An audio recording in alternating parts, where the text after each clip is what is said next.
There was a point in my life where I looked in the mirror and realized something that scared the hell out of me. I wasn't failing. I was becoming average, and I could feel it happening. The dangerous part, if you're failing, it's obvious. It hurts. It wakes you up. Average is comfortable. Average pays the bills. Average gets by.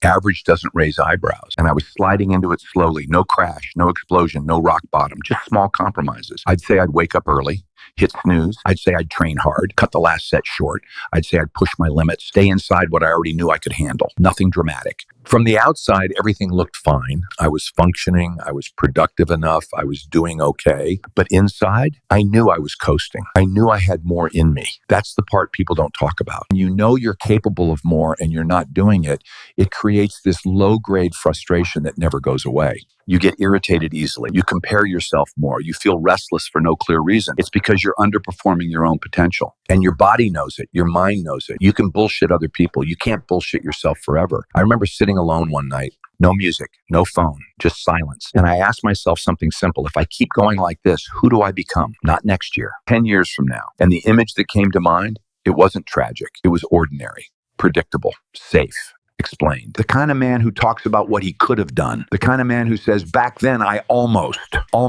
that word pissed me off. Almost consistent, almost dangerous, almost is just potential rotting. And I could see it happening to me. I wasn't being tested because I wasn't putting myself in situations that required growth. I was operating inside my comfort zone and calling it strategy. That's a lie a lot of people tell. I'm being patient. I'm planning. I'm waiting for the right time. Sometimes that's true. Sometimes it's just fear wearing a nice outfit. I wasn't afraid of failing. I was afraid of committing because commitment removes the safety net. When you fully commit, you don't get to say, well, I didn't really try. And now the results are honest. That's vulnerable as hell. So I stayed halfway. Not all in, not all out, just enough effort to feel productive, not enough to actually change. And that's exhausting. Half effort drains you more than full effort ever will. Because you're constantly negotiating with yourself. Should I? Do I feel like it? Maybe tomorrow. I was tired of those conversations in my own head.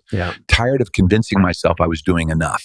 Because deep down, I knew I wasn't. At some point, you have to ask yourself a hard question. Are you tired? Or are you just undisciplined? That question hit me like a brick because I wanted it to be exhaustion. I wanted it to be circumstances. I wanted it to be timing. But a lot of it was me. Me choosing comfort, me choosing distraction, me choosing easy dopamine over hard growth. Scrolling instead of building, talking instead of executing, researching instead of starting. And every time I delayed, I chipped away at something inside me. Self-trust. That's the real cost of average. You stop trusting your own word. You say you'll do something, you don't. You say you'll change, you don't. And your brain keeps score. After a while, you don't believe yourself anymore. That's a dangerous place to live because if you don't believe you'll follow through, you won't even set real goals. You'll set safe ones, goals you know you can hit without stretching. That's how people shrink without realizing it. They lower the bar, then call it growth. I had lowered mine, not dramatically, just slightly. And slightly over time is massive. So I made a decision, not emotional, not hype, quiet. I stopped negotiating. If I said I'd do something, I did it. Not perfectly, not like some robot, but consistently. And the first few weeks,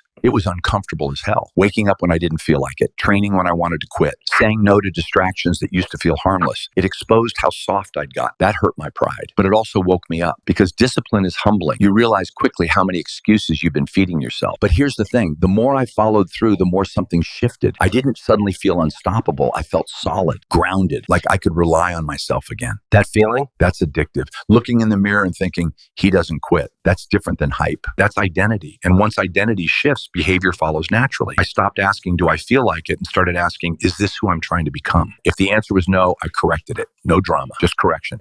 And here's something nobody tells you. When you stop being average, people notice. Some respect it. Some feel threatened by it. Some will say you've changed. You have. Growth isn't neutral. It creates distance. And you have to be okay with that because the alternative is worse. The alternative is staying small to make other people comfortable. And that's a slow death. You weren't built to be average. You weren't built to coast.